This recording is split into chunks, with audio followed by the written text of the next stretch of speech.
Aujourd'hui, je vous présente un exercice pour mobiliser la hanche, pour renforcer aussi les muscles des hanches, les fessiers, les muscles des cuisses et aussi pour prendre soin du bas du dos. C'est souvent un exercice qui soulage la douleur. Si vous écoutez la vidéo, c'est peut-être parce que vous avez utilisé les codes QR dans mon livre Plus jamais malade, particulièrement ceux du chapitre sur l'arthrite. Si vous n'avez pas le livre entre les mains, il n'y a pas de souci, vous allez comprendre mes explications et vous allez pouvoir faire l'exercice facilement.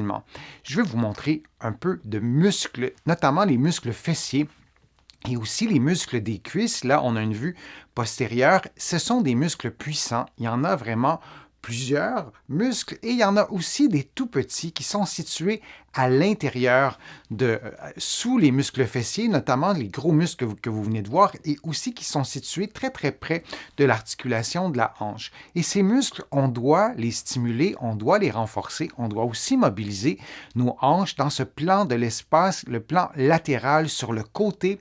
Et souvent, c'est une erreur qu'on fait. On fait des exercices, mais on ne stimule pas beaucoup les mouvements latéraux. Alors, c'est l'objectif de l'exercice que je vous présente à l'instant.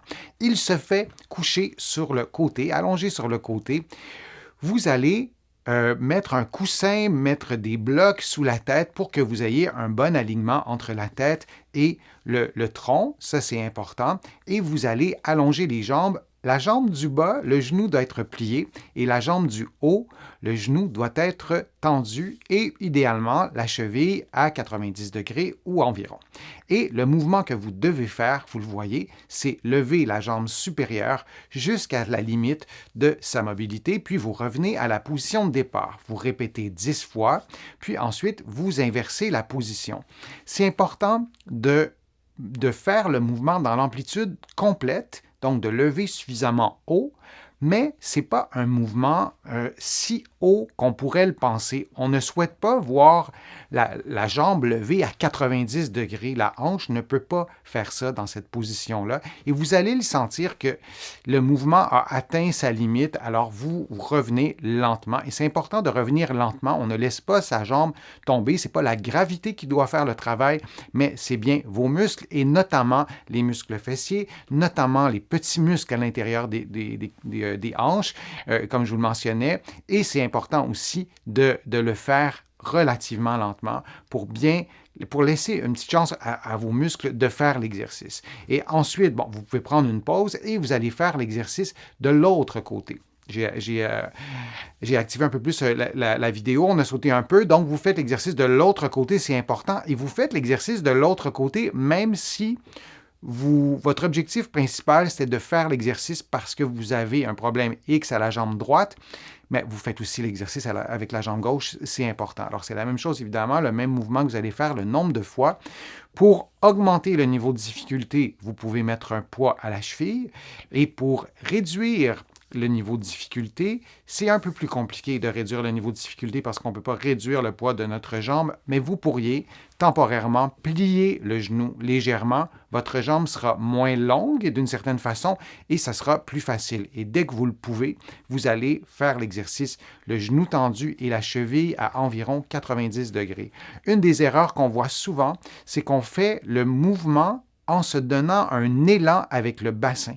Alors, on va se donner un certain momentum avec le bassin et la jambe lève en raison du momentum. Ce n'est pas ce qu'on veut faire. On veut vraiment lever la jambe lentement dès le début, garder 1 ou 2 secondes lorsqu'on a atteint le maximum de l'amplitude et on revient à la position de départ. Et vous voyez, il n'y a pas de mouvement de bassin, il n'y a pas ce momentum qu'on pourrait avoir, qu'on pourrait se donner même sans s'en rendre compte. Ça, c'est important. Et une autre erreur qu'on voit souvent, c'est qu'on perd l'axe du mouvement. On lève, on commence bien les choses et ensuite, parce qu'on s'affaiblit, parce qu'on est peut-être un peu plus distrait, mais la jambe va un peu trop vers l'avant, un peu trop vers l'arrière. Une façon de corriger ça, c'est de faire l'exercice dans la même position que je vous ai montré, donc de faire le même exercice, mais en étant adossé à un mur. c'est un peu plus facile d'y parvenir, c'est-à-dire de corriger cette erreur-là qu'on pourrait faire puisque le mur est droit. Donc, on garde le talon en contact avec le mur du début à la fin de l'exercice. C'est une bonne façon de corriger cette erreur-là. Pour augmenter le niveau de difficulté, vous pouvez mettre un poids à la cheville, je vous l'ai dit, mais vous pouvez aussi utiliser une bande élastique comme vous le voyez en ce moment et vous allez maintenir la tension de la bande élastique pendant 2, 3, 4, 5, 6 secondes et ça devient un exercice fort intéressant. Et vous allez voir, ça travaille, oui, dans les fessiers, mais ça travaille aussi dans des muscles qui stabilisent aussi le bassin. Alors, c'est exactement le même exercice. Bien sûr, la bande élastique va être tendue à la fin du mouvement et à peu près pas au début du mouvement, contrairement à un poids à la cheville où vous aurez en principe toujours la charge, le poids qui est là à la cheville. Alors, les résistances avec les bandes élastiques et les résistances avec un poids qu'on attache à la cheville, c'est complémentaire et c'est intéressant de le faire. Alors, j'espère que cet exercice vous sera utile. Moi, je vous invite aussi à faire des exercices pour les mêmes muscles, mais en position debout. Vous allez en trouver dans mon livre. Vous allez en trouver aussi sur ma chaîne. Je vous propose aussi des programmes d'exercice en temps réel. Je vous en parle souvent. Vous vous souvenez, vous rappelez, c'est important qu'aucun exercice ne doit augmenter ni reproduire la douleur. Durant les exercices, vous respirez librement. Vous ne bloquez pas votre respiration. Et vous vous assurez aussi de faire des exercices, oui, allongés, sur le côté, sur le dos, sur le ventre et aussi debout et en position assise. C'est beaucoup plus efficace et dans un contexte de rééducation, que ce soit dans un contexte d'arthrite, dans un contexte de blessure sportive ou peu importe, de diversifier vos exercices et diversifier les positions des exercices, c'est vraiment important. J'espère que les conseils, les informations que je vous ai données vous seront utiles. J'espère que l'exercice vous sera utile et je vous dis à une prochaine fois, à une prochaine vidéo.